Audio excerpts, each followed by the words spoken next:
شیخ میرا سوال یہ تھا کہ شیخ جیسے بہت سی کچھ قرآن کی آیتوں میں اور کچھ حدیثوں میں ایسا آتا ہے کہ لعنت کیا جا رہا ہے کچھ گناہوں پر، یا جنت ان پر حرام کر دی گئی، یا جنت کی خوشبو بھی وہ نہیں سونگیں گے، ایسا مطلب ان کے وعیدیں آئی ہے۔ تو شیخ اگر یہی کوئی مسلمان بھائی بہن کلمہ گو اگر یہ گناہ ایسا وہ کرتے جو وہ اللہ نے وعید فرمائے، تو کیا وہ ہمیشہ ہمیشہ کے لیے جہنم میں جائے گے یا کیا معاملہ ہوگا؟ جزاکم اللہ خیرن۔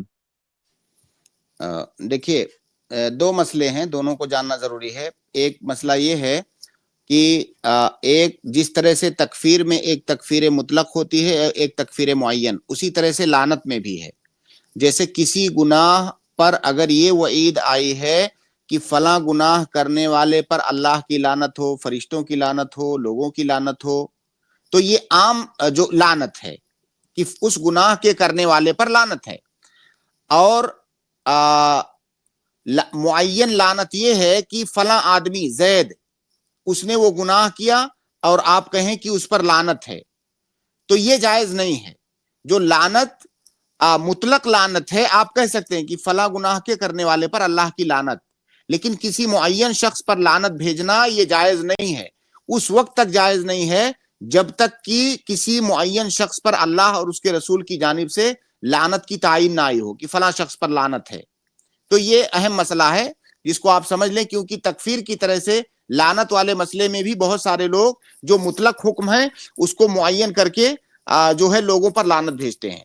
دوسری بات یہ کہ اگر کسی گناہ پر لعنت کی وعید آئی ہے، اس کا مطلب یہ ہوا کہ وہ گناہ کبیرہ ہے، اور گناہ کبیرہ کے بارے میں اہل السنہ والجماعہ کا موقف یہ ہے کہ گناہ کبیرہ کا مرتکب کرنے والا ہمیشہ کا ارتکاب کرنے والا ہمیشہ ہمیشہ جہنم میں نہیں رہے گا۔ گناہ کبیرہ کے ارتکاب سے کوئی اسلام سے خارج نہیں ہوتا ہے، اور جو اسلام سے خارج نہیں ہوتا ہے وہ ہمیشہ ہمیشہ جہنم میں نہیں رہے گا۔ شیخ جی وہ شاہ رخ۔ اور ایک ایسے بھی گناہ آتی ہے کہ وہ مشرکوں میں سے مشابہت ہو جاتی ہے، مشرکوں میں سے وہ اعمال ہے، جیسے نماز درمیان ہے کافر اور مشرکوں کے، اور جیسے داڑھی کا بھی ایک کٹوانا کہ مشرکوں کے مخالفت عمل کرو، داڑھی کو چھوڑ دو۔ تو شیخ ایسے جو بھی گناہ ہے اگر ہمیں واضح نظر آ رہے تو ہم ایسے بھائی بہنوں کو سمجھا سکتے؟ کیا سمجھا سکتے ہیں؟ کیا ان پر جہنم کا حکم لگانا چاہتے ہیں؟ نہیں شیخ کہ ان میں سے مشابہت نہیں ہو جائے ایسا۔ ہاں بالکل، اگر کوئی ایسا عمل ہے جس کے بارے میں جس میں تشبہ ہے کفار سے، آپ بالکل سمجھا سکتے ہیں کہ آپ فلاں عمل مت کیجئے، اس میں کفار کی مشابہت ہے، اور کفار کی مشابہت بھی کبیرہ گناہ ہی ہے۔ کفار کی مشابہت کبیرہ گناہ ہے، لیکن یہ جو ہے اس پر یہ حکم لگانا کہ یہ جو ہے جہنمی ہے، یہ کام ہرگز مت کیجئے کسی گناہ کرنے والے پر۔